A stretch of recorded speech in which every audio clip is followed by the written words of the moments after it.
दोस्तों, यदि मैं आपसे कहूँ इस देश को चलाने में शराबियों का एक बहुत बड़ा योगदान है तो शायद बात बड़ी अजीब लगती हो, पर यह एक कड़वा सत्य है। आज सरकार जितना भी खर्चा करती है सरकारी वेलफेयर प्रोग्राम चलाने में, सरकारी कर्मचारियों की सैलरीज देने में, स्कॉलरशिप्स प्रोवाइड करने में, हेल्थ केयर फैसिलिटीज़ देने में निःशुल्क या कम दामों पर, तो ये सारा पैसा सरकार का रेवेन्यू आता कहाँ से है?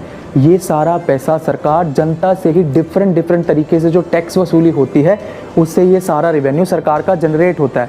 और आपको ये जानकर हैरानी होगी कि सालाना सरकार 1,75,000 करोड़ के अप्रोक्स पैसे सिर्फ शराब पे लगाए गए टैक्स से बनाती है।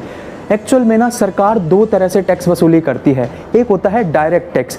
डायरेक्ट टैक्स का मतलब होता है कि आपसे कह के लेंगे भाई साहब, जैसे कि इनकम टैक्स। एक निर्धारित सीमा के बाद आपकी टोटल इनकम पे लगने वाला टैक्स होता है इनकम टैक्स, जो कि आप डायरेक्ट टैक्स के रूप में सरकार को देते हैं। दूसरा होता है इनडायरेक्ट टैक्स। आपको बिना बताए लिया जाएगा, मतलब ये जो टैक्स है आपसे बिना बताए लिया जाएगा, जैसे कि जीएसटी। उदाहरण के तौर पे समझने की कोशिश करते हैं। मान लीजिए आप गए किसी रेस्टोरेंट में खाना खाने, आपने 200 रुपये का खाना खाया। आपको लगेगा आपने जो 200 रुपये कीमत अदा करी है वो सिर्फ खाने की करी है, बट सत्य ये नहीं है। सच्चाई ये है कि आप खाने की कीमत थी सिर्फ 120 से 130 रुपये, और जो बाकी आपने 70 से 80 रुपये दिए वो टैक्स था। आपको पता नहीं चला, बट जीएसटी आपसे ले लिया गया। ठीक है, ऐसे ही शराब पर भी लगने वाला टैक्स इनडायरेक्ट टैक्स होता है। यदि एक बोतल शराब की 1000 रुपये की है तो उस पर 70% से भी ज़्यादा टैक्स लगता है। मतलब 1000 की शराब की बोतल पे 700 रुपये टैक्स वसूली की जाती है लाइसेंस फी या एक्साइज ड्यूटी के नाम पे।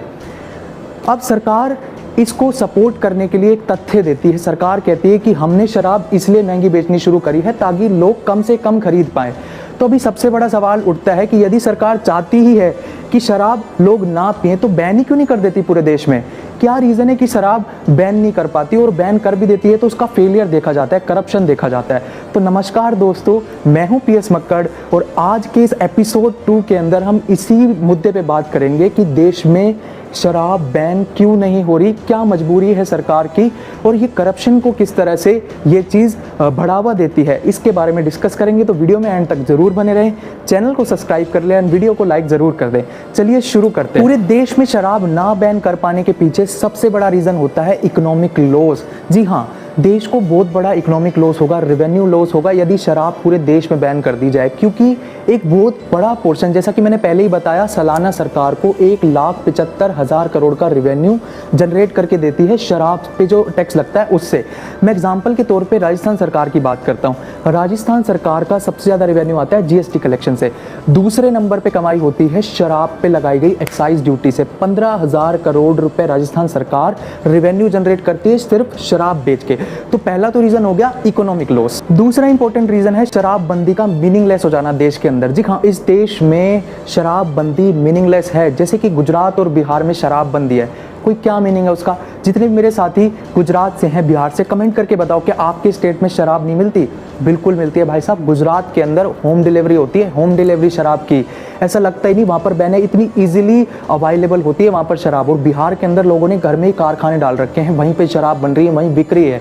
और एक और बात, शराबबंदी के बाद से बिहार के अंदर शराब पी के मरने वालों की मौत का आंकड़ा बढ़ चुका है। नवंबर 2021 के अंदर 60 लोगों की मौत हुई। क्यों? क्योंकि उन्होंने जहरीली शराब पी ली थी। इस वजह से देश के अंदर जो पहले 1000 की बोतल पे 700 रुपये सरकारी खजाने में जाते थे, सरकार के रेवेन्यू में जाते थे, देश के लिए काम आते थे, वो अब बैन होने की वजह से, गुजरात के अंदर क्या होता है ना कि गुजरात में तो बैन है बट वहाँ पर शराब माफिया विकसित हो गए हैं बहुत बड़े बड़े लेवल पे। बिहार के अंदर भी शराब माफिया, गुजरात के अंदर भी शराब माफिया। ये लोग क्या करते हैं, जैसे हरियाणा में शराब सस्ती है, वहाँ से ट्रक बेचते हैं गुजरात के अंदर।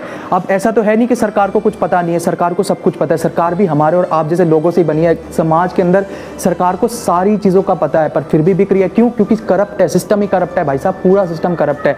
यदि आज गुजरात में शराब बिक रही है तो शराब माफिया ने एक्साइज डिपार्टमेंट को, पुलिस वालों को, पॉलिटिशियंस को बहुत मोटा पैसा दिया है। जो पहले 70% टैक्स, मतलब 1000 की बोतल पे 700 रुपये सरकार को जाता था, अब वो माफिया की पूरी जेब में जाता है। अब वो भले ही टैक्स के नाम पे ना देता हो, बट रिश्वत के नाम पे एक्साइज डिपार्टमेंट को, पुलिस वालों को, सबको ये पैसे खिलाए जाते हैं और स्टेट के अंदर शराब बेची जाती है। तो मीनिंगलेस हुआ ना, बिल्कुल मीनिंगलेस बात हुई। और सरकार की तो छोड़ो, सरकार की डिमांड जहाँ होगी ना वहीं पे ही सप्लाई होगी। लोगों को पीनी है भाई साहब शराब, लोग ही सुधर के राजी नहीं है। CIABC की रिपोर्ट, CIABC क्या है?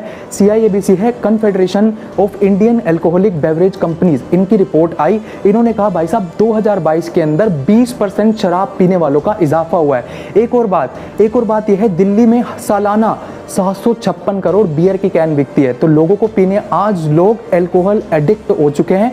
अल्कोहल एक एसेंशियल एविल बन चुका है। यदि हमें सच में गांधी जी का सपना पूरा करना है ना, नशा मुक्त देश का, तो सरकारी ठेकों के बाहर धरना प्रदर्शन करने से कुछ नहीं होगा। हमें अपने घर से, अपने मोहल्ले से शुरुआत करनी होगी। जो भी दारू पीकर घुसे उसका बहिष्कार करना होगा, उसका बॉयकॉट करना होगा। हमें धरना करने की बजाय डी एडिक्शन कैंपेन रन करने होंगे। लोगों को एजुकेशन करानी पड़ेगी, अवेयरनेस प्रोवाइड करानी पड़ेगी अल्कोहल से होने वाली डिसीजेस के बारे में, उसके नेगेटिव इम्पैक्ट के बारे में। WHO की एक रिपोर्ट है जिसमें कहा गया है सालाना 30 लाख लोगों की, 3 मिलियन पीपल मरते हैं। क्यों? क्योंकि वो दारू पीते हैं। दारू पीने की वजह से जो डिसीज होती है वो भी इंक्लूडेड है इसमें। जो रोड रेज हुई वो भी इंक्लूडेड है, और जो दारू पीकर नशे की हालत में ड्राइविंग करी और जो एक्सीडेंट उससे हुआ, जो मौत उससे, ये सारा डाटा इसमें इंक्लूड है। तो आज हमें सबको प्रण लेना होगा कि ना हम खुद से दारू पिएंगे, ना ही साला किसी को पीने देंगे।